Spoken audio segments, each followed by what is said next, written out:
All right, we'll begin with the House of Representatives, where some signature constitutional amendment proposals, including a bill seeking to shift the country from a presidential democracy to the parliamentary system of government, have been considered. And the bill, which passed second reading at the House of Representatives, has continued to generate mixed reactions. It comes at a time the lower federal legislature stepped back from its earlier endorsement of the proposed withdrawal of immunity clause for the vice president and state governors.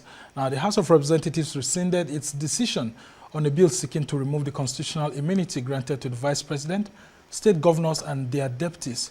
And the reversal came barely 24 hours after the bill passed second reading without debate. On the bill proposing a change from a presidential to parliamentary system, the lawmakers suggested the establishment of the office of Prime Minister as head of government with the president as head of state.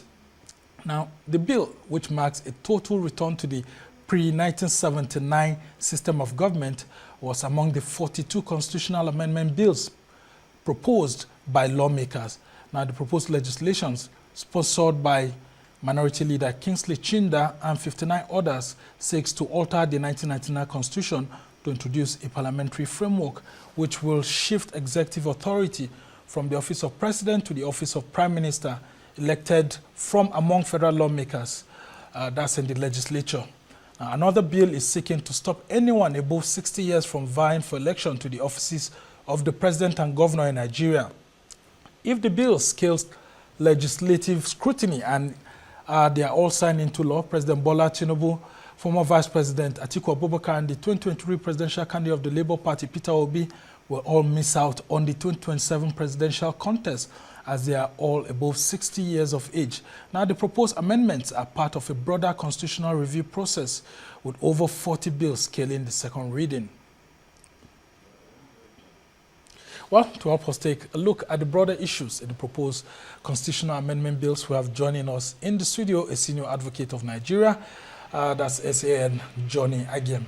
Thank you so much for joining us. Thank you for having me. Yeah, and I hope you're not above 60. In case you already have some plans to contest for a governorship or presidency in 2027. Definitely, I've not gotten there yet. All right. Well, these are revolutionary ideas, and some elderly people are saying that it looks like those in the House of Representatives are thinking too much as young people, and they didn't make some calculations, because the old brigade are there waiting for them at the Senate, and then, of course, the larger public.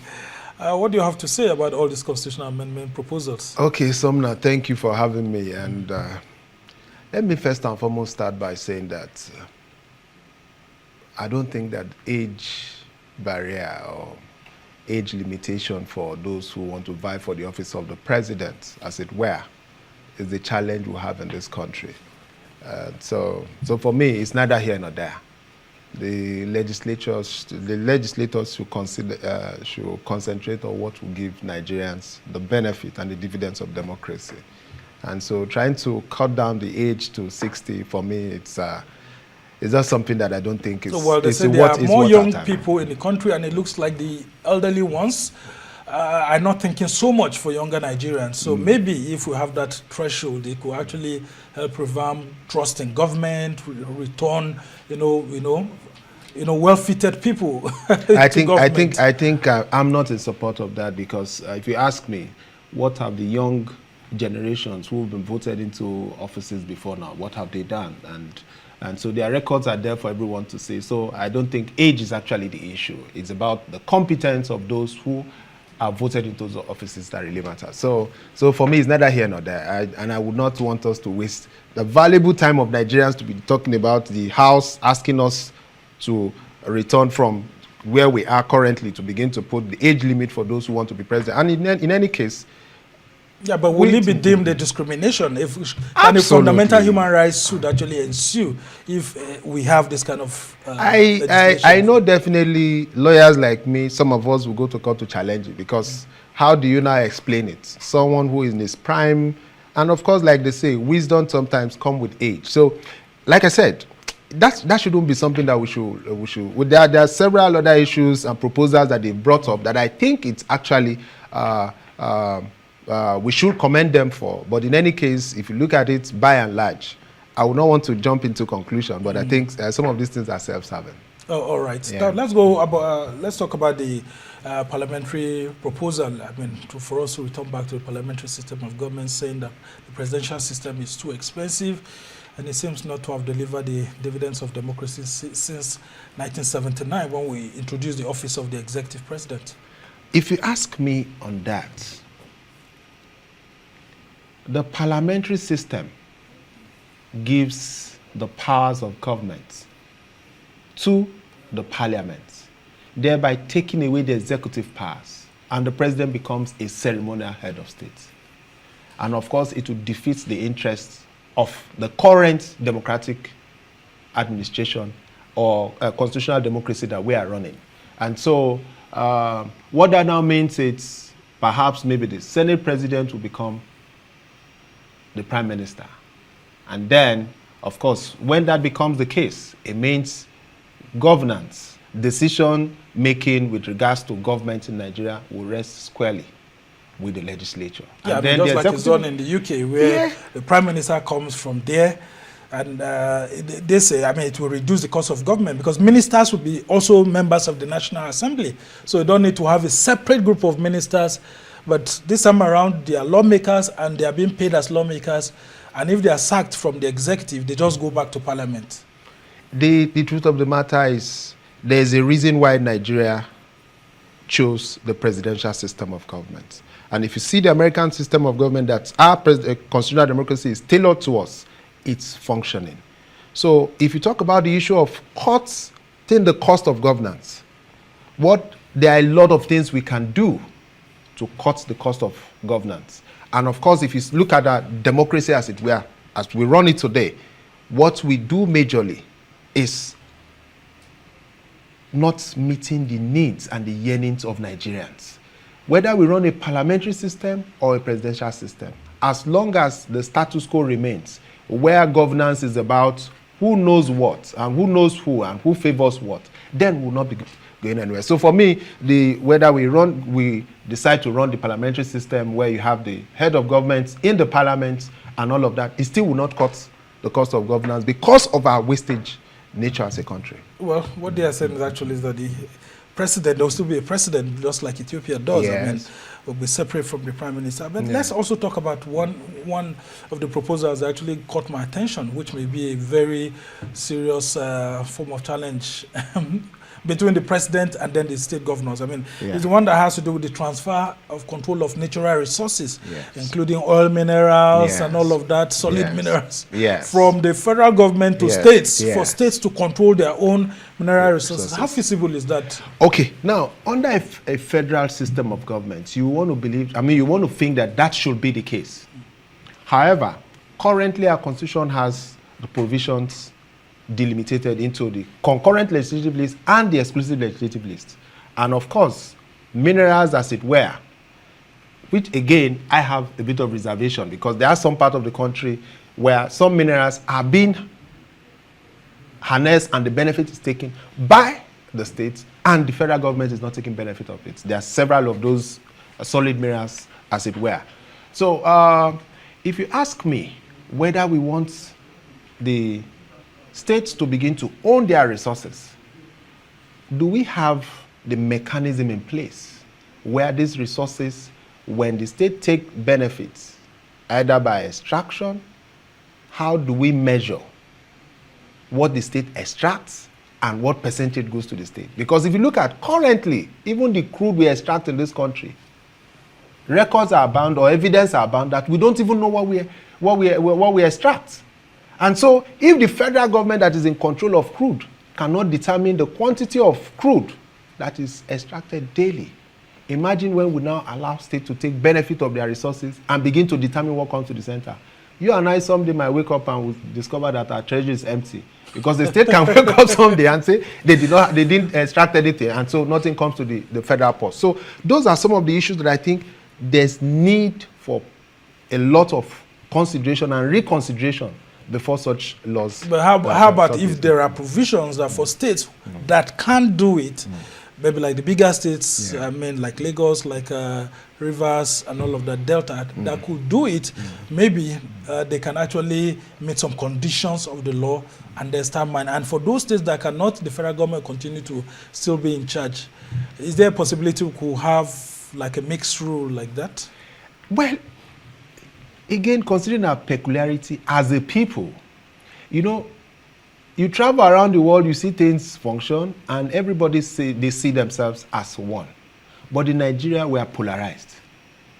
And then we are polarized by religion, ethnicity, tribe, and even in the same states of the country, you still see those who claim to be the minority, those who claim to be the... So that because we are polarized in different fronts, I think for now, the status quo should be maintained, where our resources are gotten and they are shared based on some derivatives that the people agree that they should be shared amongst them. So I think that's... Yeah, and some people will actually argue with the point that you raised about some of these states. Yeah. Like, for example, they've been given the powers to actually generate electricity and then transmit it. And now some of them haven't really done so much about it. Yeah. Then one other bill also is talking about creating more states.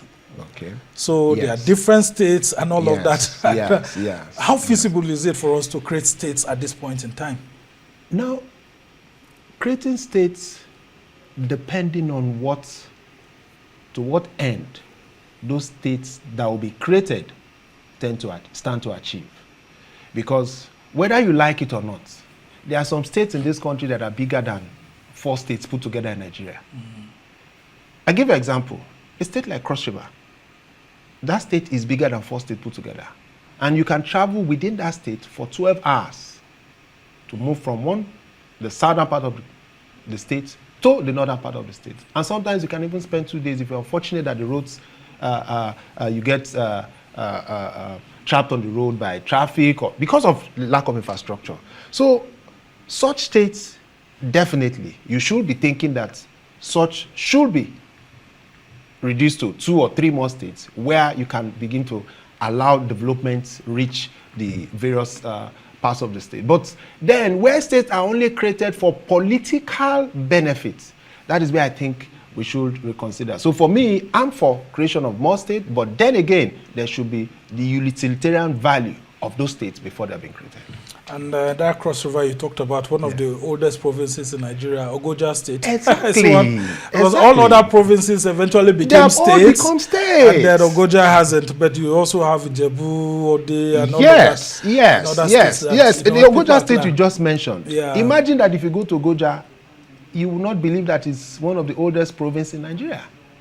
Because there has not been development in that part. Why? Isn't that a failure of the current state government? No, you don't blame when the state is too big. Like I said, that state is bigger than some 4 states put together in Nigeria. What would you not say of Niger State? I mean, again, now you see, and of course, which of course now led to the issue of the insecurity we see there because the state is too big, and so to control. So I think some of those are some of the considerations that should be brought forward in arguing for creation, because whether we like it or not, when it's too big, it becomes a challenge for one person or just a single state government to be able to manage. So some of those, I'm in support of some of them, but the ones that are only just agitating for political relevance, I don't think we should consider those. Well, you're a senior advocate of Nigeria, and that's why I actually brought you here. Yeah. Did the drafters of the 1999 Constitution, and then of course those who eventually passed it, did they really mean for a civilian government to actually create another state? Because the conditions they set out for the creation of a state is so stringent that I doubt if any state can ever be created by a civilian government. The only state we've been able to create in Nigeria under a civilian government was the Midwest region in 1963 thereabouts. And since then, it's only military governments that have been able to do it, because you just need the fiat and all of that.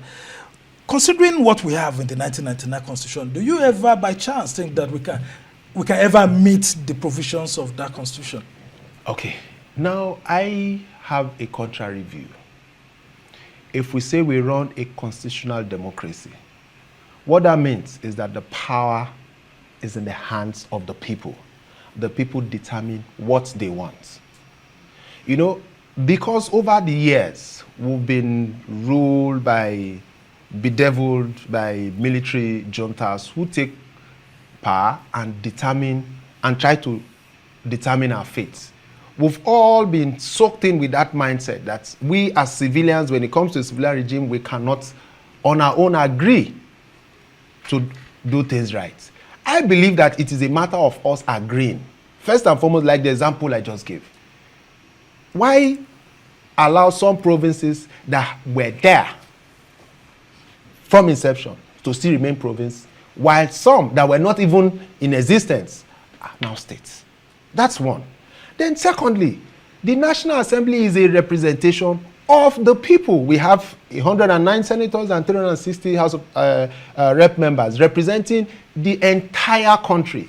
And in the states we have, so it is a matter of us agreeing that we want ourselves to be bound by the provisions of the Constitution. Now, I don't want to go into the argument of the legitimacy of the Constitution, whether it was foisted or not, but here we are practicing democracy. And the Constitution is our ground norm, the law that we are all bound by. So if we agree as a people and decide that we want to amend the Constitution, and of course, if you ask me, we have a president who himself is a Democrat and somebody who, okay, how long did it take us to change from the old national anthem to the new one? Yeah, well, that's not now, so stringent like yeah, that of I the agree. creation of states. I agree. But again, it goes back to the issue of the willpower of the people wanting to be bound and abide by the provisions of the Constitution that binds them.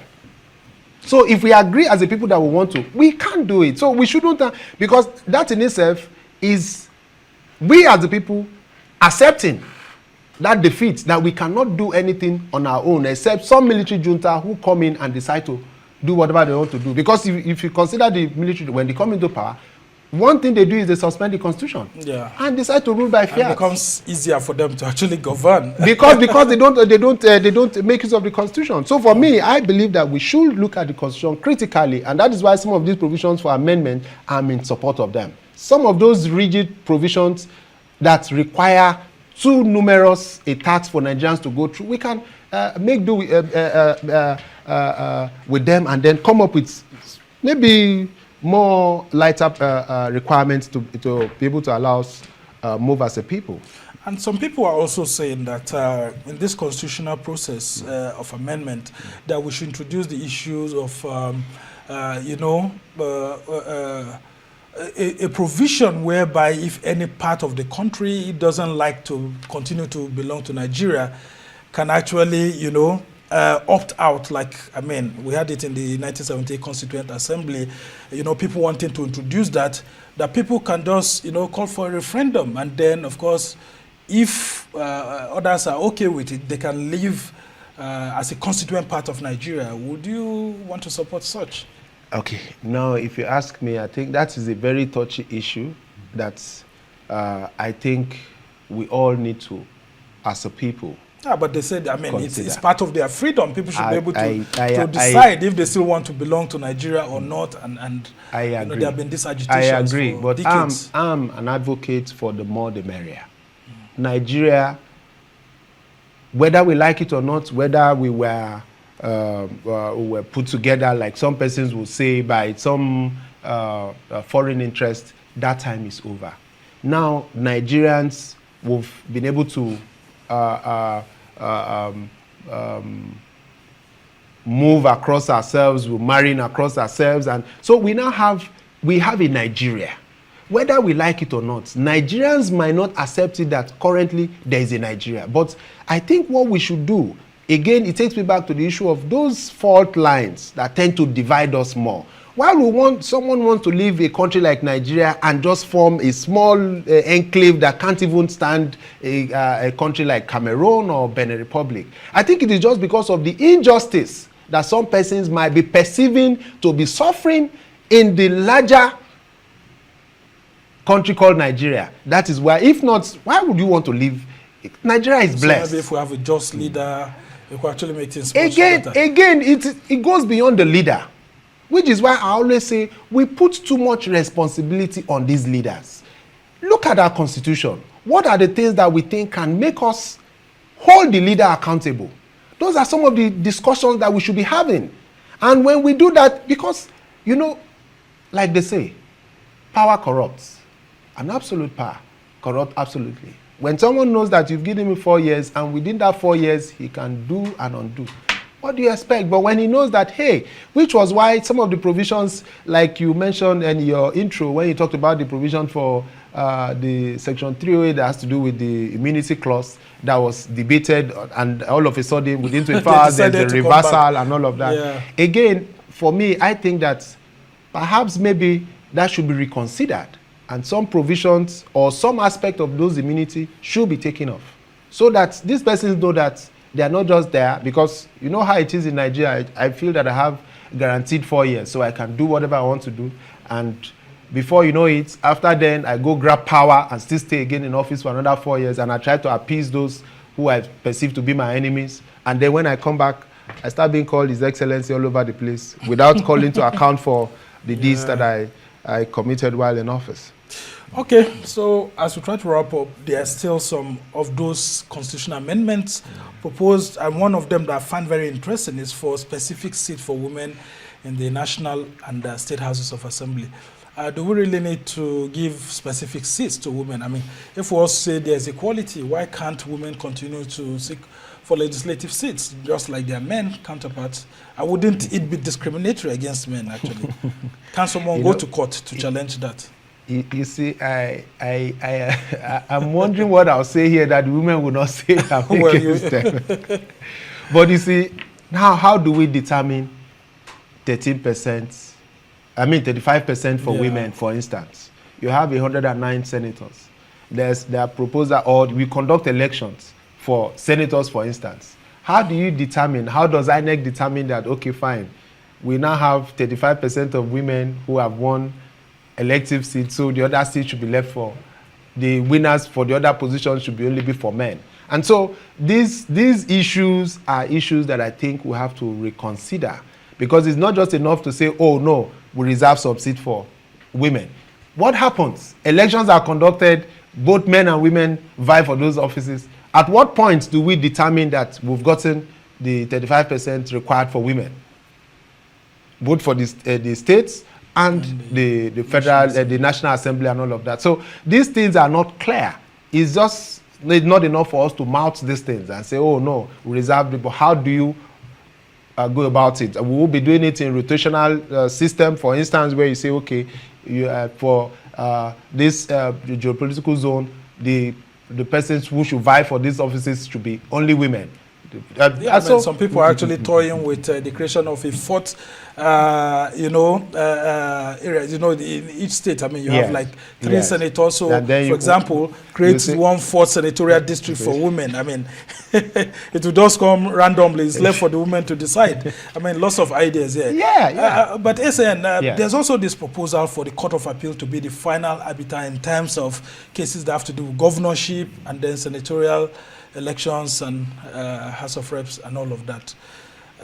What do you make of that? No, you know, the Supreme Court is too burdened. That's what people say. That's my constituency. Again, we all are witnesses to the last elections and some of the things that happen in states like Plateau and Kano states, where the Supreme Court had to come hard on the justice of the Court of Appeal with regards to their positions. And of course, we saw what happened to the state House of Assembly members who lost their seats. Because the Court of Appeal, as it were, is said that didn't follow the precedent of the Supreme Court. So again, it comes to us as a people, whether truly we want democracy, the constitutional democracy that we operate, to be functional. Because I tell people, it's not for lack of laws that some of these things happen.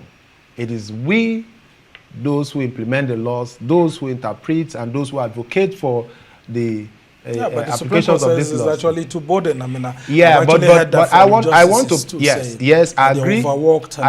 I agree. The courts are not just the Supreme Court, all the courts. In fact, the state high court, sometimes you go to a court, you have up to 40 cases listed for one man who sits from morning. Sometimes they don't rise till about 5 p.m.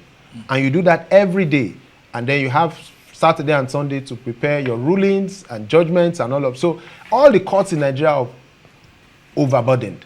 However, I still believe that there are ways we can, ingenious ways we can come up with, maybe provisions or rules that can be able to reduce some of these things. But especially political cases. If you allow governorship and National Assembly elections to end at the intermediate court, which is the Court of Appeal, I pray we don't wake up one day and then people just go up arms and then we start chasing ourselves because of the conflicting decisions of that court, because that is not one court. There are different divisions, so judgments come from different, and of course sometimes these mistakes are genuine. It's not as though they do it intentionally, because it is only when these judgments are brought before them to their attention that they tend to follow them. So it's a very tricky one. All right, I won't let you go without asking you this one too. Also, there are plans by these federal lawmakers to ensure that all election cases are discharged before the president-elect, governor-elect, deputy governor-elect, and all the lawmakers elected and all of that are sworn in. Can we do that? And then it also goes hand in glove with the request for all elections to be held in one day. All elections across the country, both federal, states, local governments. If you ask me if we can achieve that, that would be very good. Okay. Reason being that, it's in Nigeria and I think one or two other countries where on election days, businesses are shut, people close, nothing happens. And that is huge loss of revenue. And then again, conducting elections at different intervals. What happens is you and I we don't concentrate on our basic responsibilities as humans. Rather, we are focusing on elections. Sometimes elections are postponed for one thing or the other. So if we conduct all these elections in one day, first, it will reduce the burden on INEC. It will reduce the budget. So again, it goes back to the issue of reducing cost of governance. That's a good way to go about it. So if we conduct all the elections in one day, it will reduce the cost of governance. And then the second aspect you ask, let me that one has to do with all election cases arising from the conduct of election. They should all be discharged before concluded before those who are judge winners are. Yes, I agree completely, because of course the disadvantage of that. You swear someone in, he has access to all the resources and then of course the resources provided by the office, it becomes difficult for the person challenging to be able to meet up with. And of course again, when someone occupies office, even if it's just 3 months, it's so I'm in complete agreement that if we can amend our laws to conduct all elections in one day, both federal, state, and local government in one day, and those who win elections are sworn in only after conclusion of the election cases. That will really help us as a people. Okay, so one very last one. It has to do with INEC being empowered to conduct local government elections, going alongside with the establishment of an empowering of political parties registration and regulatory commission away from INEC. So that will be those powers will be taken away from INEC. An independent body will register political parties and all of that. And then, of course, a National Electoral Offences Commission. And then, of course, INEC will now also, as it's been stripped of some powers, it's also been given some powers, like, for example, to conduct local government elections. Okay, perhaps maybe when we get a clearer view of what they intend to achieve with that. But for me, it is not about who conducts the election. It's about the process and the procedure for conducting those elections. You remember the last elections, there was a whole lot about the guidelines for elections. But when we went to court, the court told us that those guidelines were not binding. And of course, that now affected and dampened the hopes of several Nigerians. So if our laws are properly defined and they are institutionalized, and these are laws that we can rely on, whoever conducts the election knows that if you fall foul of those laws, definitely whoever has agitations can go to court and challenge your actions. So it's I think it's a welcome development. Like I said again, I commend this current House of Rep members, and I hope that the upper legislative chamber, which is the Senate, they're equally thinking in sync with that. And the state houses of assembly too, because you need Yes. 24 out of 26 before this can pass through. Yes. And then if the president is also willing to sign some of them, because we saw the former President Buhari refusing to assent to some of them, even when it had gone through all these procedures. Yes. Again, which has to do with the persuasive powers of the National Assembly. I think currently we have a National Assembly that has enjoyed some kind of good relationship with the executive. So whatever, which is why I said if the Senate is thinking in line with the House of Representatives, I'm sure some of these bills, if they are passed, the president will assent to them. And of course, Nigerians will be the better for it. All right, we must thank you so much, Senior Advocate of Nigeria, Johnny Agim, for your immense wealth of knowledge concerning all these proposals. I mean, the federal lawmakers have done this. The legislative process is on, and we just hope that a lot of Nigerians will turn out for the public hearings once the federal lawmakers call for the public hearings. But we must thank you so much for joining us.